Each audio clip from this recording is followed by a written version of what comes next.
to realities of a across the black world. man in South Africa. As a black South African, I'm caught between two realities.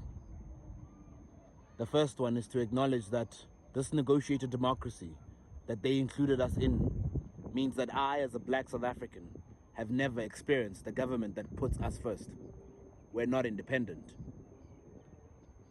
The second one is to watch how the value of the rand increases as global sentiment, or should I say Americans, believe that this united government that has just been formed is the best way forward for South Africa.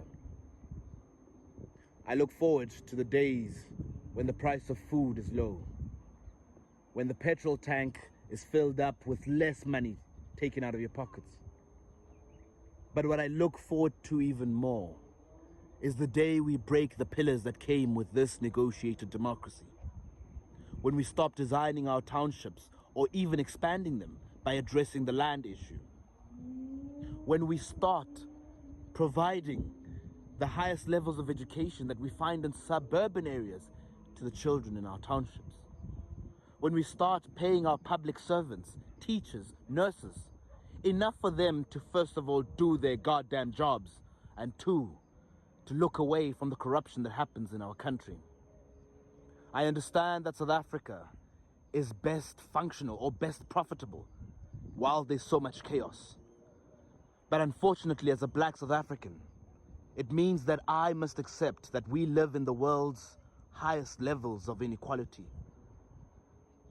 And including the fact that I've never experienced independence, that's the majority of people that look, feel, and act like me.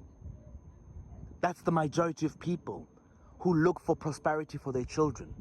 And they are hoping that the government gives them that. I don't come onto this platform just to simply irritate you and to make your day worse. I'm a person that's future orientated and I believe in solutions.